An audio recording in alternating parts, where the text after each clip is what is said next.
Hi, Caleb with Brownells here, and in today's tech tip, we're going to be converting your AR-308 to 6.5 Creedmoor. Now, some of you are going to be thinking, man, that's awesome, I'm glad we're doing that, and some of you may be thinking, why the heck would anyone do that? And I'm just going to give you two words, distance and speed. Those are the two words. That's what you're going to gain when you convert your 308 to a 6.5 Creedmoor. So, 6.5 Creedmoor is a great caliber. It's not for everyone. I'm not saying you need to run out and convert your 308 to 6.5 Creedmoor, but if you're shooting distance, it's definitely a good caliber to go with. Even with close range stuff, you can use it for everything. Just like 308, you can use it for hunting, target shooting, competition, all that stuff. So, let's go ahead and jump into the parts you're going to need when doing said conversion. And that's going to be the barrel. So using the same receiver, everything else pretty much, we're just going to be using a 6.5 Creedmoor barrel. The one we're going with here is the Ballistic Advantage. Now, this one in particular, you may look at this and say that looks used. It's because it is. I've been using the heck out of this barrel. And we're going to throw it back in a gun and we're going to keep using it. Alright, so with this barrel, we're going to be using a different gas block. So 0.936 gas block, that's the gas block diameter I'm referring to. The one in the gun right now is a 0.750. So we have to change the gas block. You don't have to do this with every conversion. Some 6.5 Creedmoor barrels use the same gas block. This one just doesn't because it's a thicker barrel profile. We got to use a larger diameter gas block. Alright. And honestly, those are the only parts we need. That's it. Everything else is going to be compatible. Receivers, stocks, whatever. Even the magazines. You can use the same magazines, which is a big plus. A lot of conversions don't let you do that, but this one does. Also, another thing I'll mention real quick here is we're just using a flash hider. We're not using a muzzle brake, okay? If we were using a caliber-specific muzzle brake, we would need to change the muzzle device as well. You wouldn't necessarily have to. You can shoot a 6.5 Creedmoor through a 308 muzzle brake, but you're not going to get its maximum performance. So ideally, I'm kind of getting into the weeds here, but ideally on most muzzle brakes, you want the bullet diameter to be about 20 thousandths smaller than the exit hole. That's not a whole lot you need to worry about. Just know that in some cases you may need to change your muzzle device. Alright, so tools needed. Let's jump into the tools. Alright, the first thing we're going to need is a vise. You got to be able to hold this stuff while you're working on it.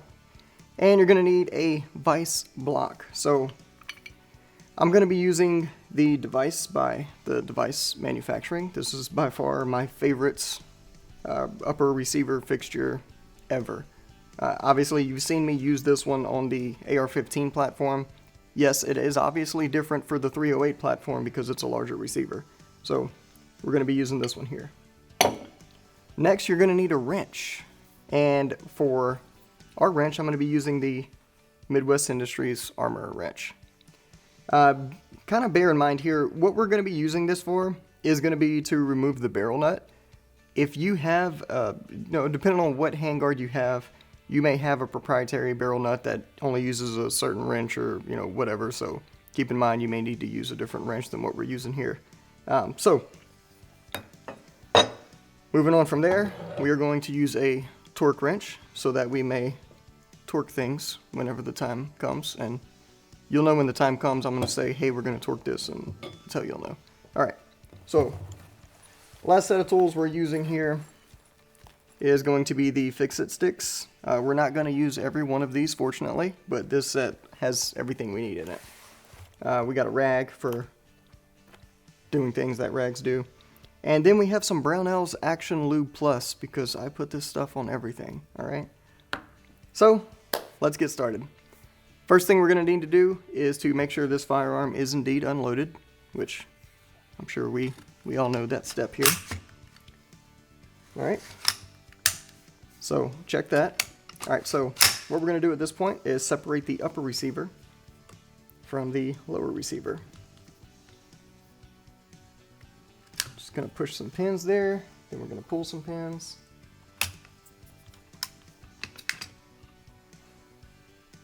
Alright, and then our lower receiver, we're not going to need this at all here, so we'll just set that aside.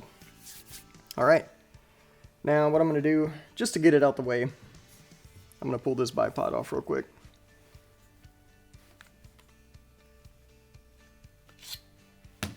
And that's on there with the Arca rail, so super easy to remove.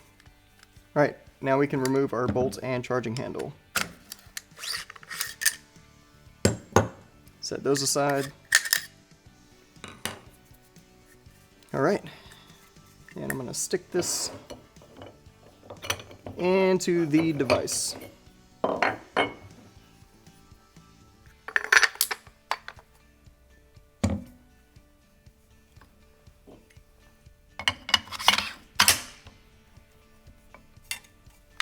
And then I'm going to stick this into the vise.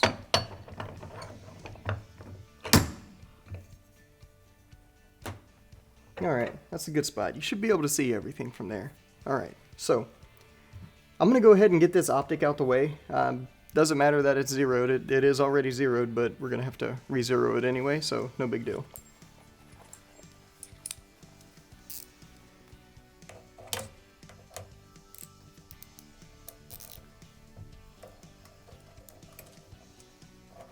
And if you can't see what I'm doing here, you're not missing much. I'm doing some screws for the scope base.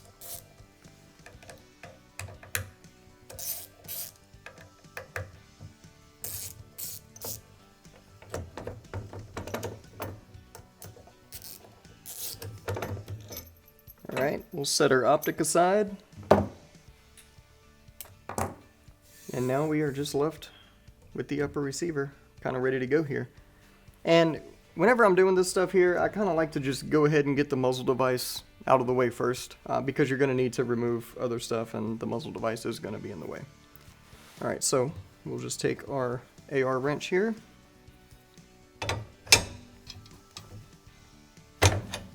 Break that free.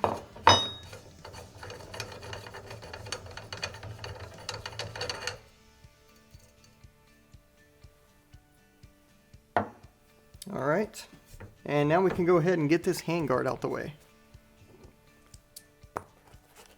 And on this Midwest Industries handguard, which is awesome by the way, you just want to remove these two bottom screws, then a plate's going to fall out, and you just set all that aside.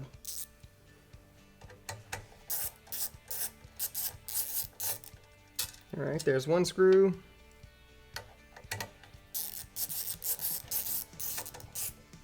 Alright. And I got my hand under here to catch that anti-rotation plate. That'll come right out there. Alright, and now we can just pull this handguard straight off. Set that aside. And then on the Midwest Industries handguards for the large frames, they have this little blue doohickey in there. And we'll just set that aside too. That doohickey is maybe not the technical term. I don't know. We'll get with Midwest Industries and not ask them what the actual term is, but get them to change whatever it is to that. Alright. And now the gas block. So we're just gonna loosen, righty-tighty, lefty-loosey here. Loosen these set screws. 1 and 2. Alright. Pull that guy off. Set that one aside. That's the one we are not reusing. Alright. So now we are down to the barrel nut. All we need to do is just break this free and unscrew it.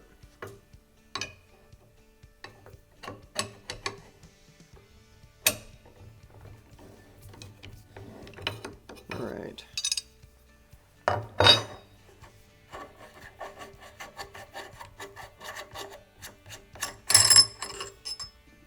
That comes off, and that's all that was holding our barrel on, so we can just pull the barrel straight out. And that is our 308 barrel. Alright, once we get to this point, all we got to do now is pretty much do everything in reverse, but with a 6.5 Creedmoor barrel.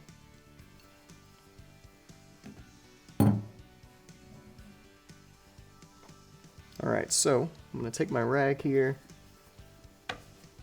just kind of do a little wiping.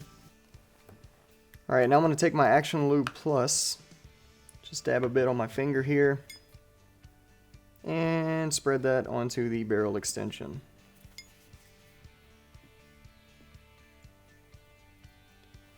Alright, and that's going to go right in there.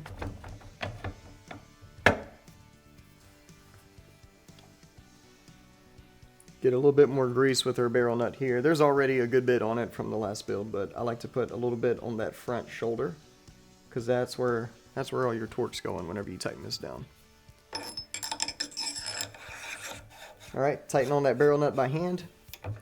And again, as I mentioned before, your barrel nut may not look like this one. This is the one specifically for that Midwest Industries handguard. But, you know, whichever one you have, the process is very similar. And if you have one that you have absolutely no idea how to do, let us know. If it's one we carry, then we can do a video on it. Alright, so, here it is. Alright, the wrench. So now we're going to need to tighten down this barrel nut. So I'm going to set my wrench on it here. Tighten it down a little bit more by hand. Now I'm going to take my torque wrench. And I'm at 45 foot-pounds, which will be plenty for a barrel nut. Alright. Put our torque wrench here, 90 degrees, and tighten down.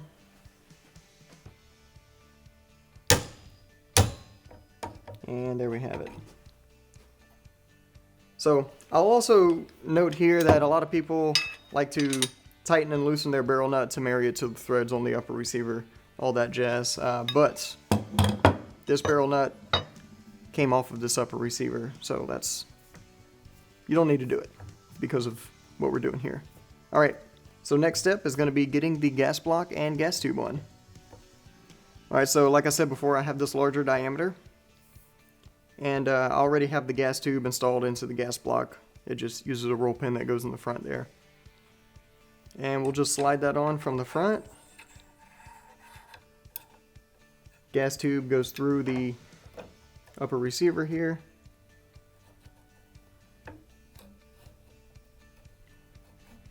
Push that against the shoulder. Alright, now we're going to make sure this gas block is lined up vertically. And what I like to do is come to one of my screws here.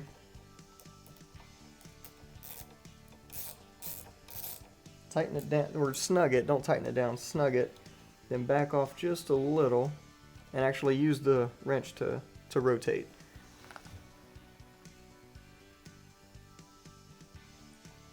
Alright, that looks pretty good there. We will snug up those screws.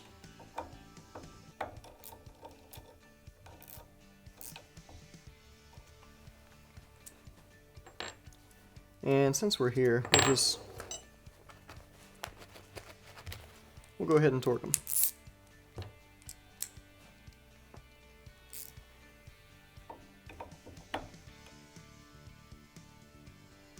And on these, I'm just going about 25 inch-pounds. That's probably more than enough. Alright. So now we can go ahead, and you can, at this point, you can either put, you know, the muzzle device or the handguard on. I always just kind of like to go handguard first, because in some cases the muzzle devices are a little larger, and your handguards can't always get over them. Alright, so we're going to take this little blue Midwest Industries doohickey here, and we're going to set it. You can see kind of where the claws on it dig into. I say dig in, they don't dig into anything, they just set in that ridge that's cut on the actual barrel nut. We'll just set it right there just like that. Slide our handguard over.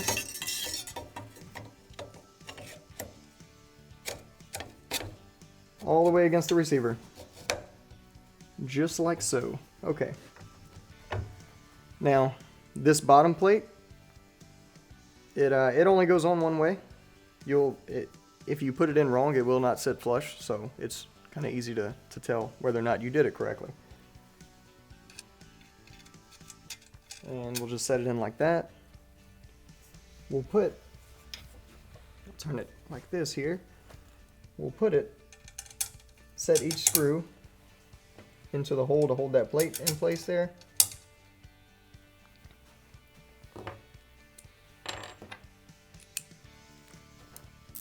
And we can tighten this back down.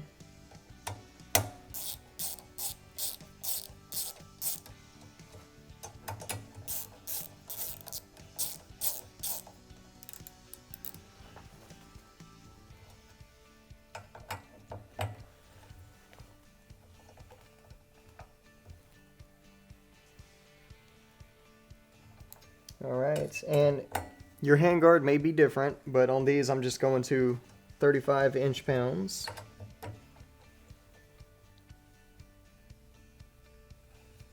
Alright, and the handguard is now installed. Alright, so what we'll do here is just go ahead and put on the muzzle device. As I mentioned before, it could be a new muzzle device. In some cases it can be the same muzzle device like it is here, because we're just using a flash hider. That's a chemo suppressor host, so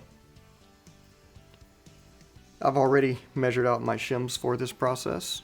If you don't know how to do that, there's a video specifically on how to use shims and how to time a muzzle device. Alright, so we'll go ahead and tighten that down.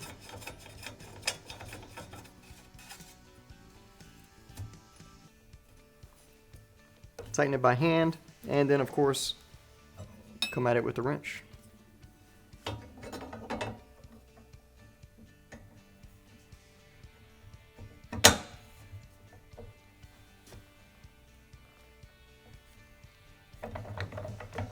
Alright, that there looks pretty good. And of course, if you're going to be running a suppressor on this, you're going to be shooting a lot, you'll want to probably rock set it or pin it or do something. Obviously in this case we don't need to pin it. I would not recommend pinning anything unless you absolutely have to. So that's all there is to it as far as actual converting. Now, we'll just go ahead and throw our optic back on.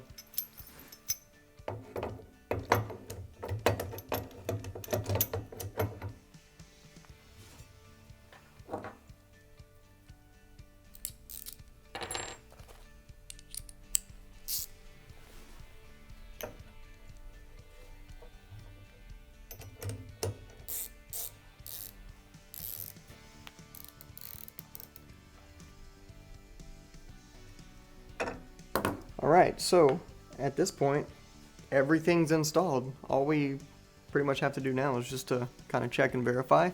And to do that, I know I didn't mention it before, but it does technically count as another tool, and that's going to be headspace gauges.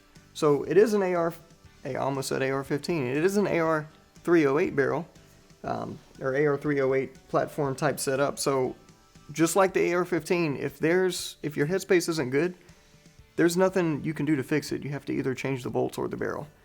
But we're just going to verify just to be on the safe side here.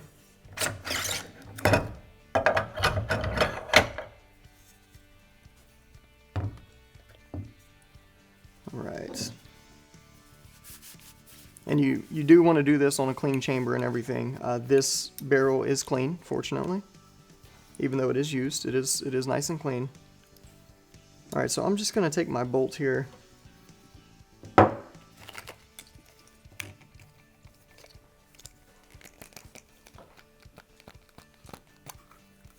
Alright, I have a no-go gauge, and I have a go gauge. I'm just going to kind of breeze through it here. We have specific videos on how to do this, so I'm just going to hit the high level of it here. Alright.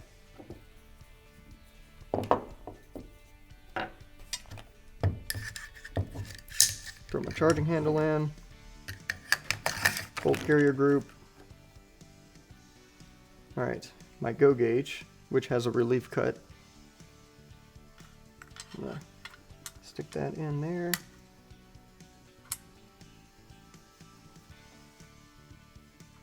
With that relief cut facing the extractor. Then I'm going to push my bolt close.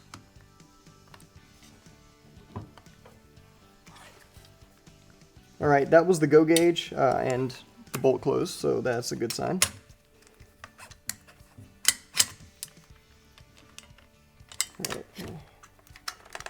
Alright, get that out of there. Now we're going to do the same thing with the no-go gauge, and the bolt should not close.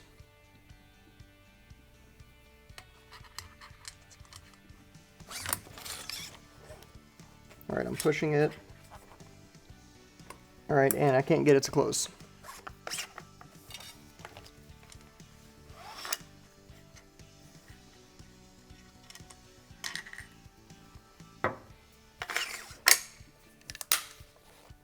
Alright, so that is good to go. Now we can just take our lower receiver and mate that back up with the upper receiver.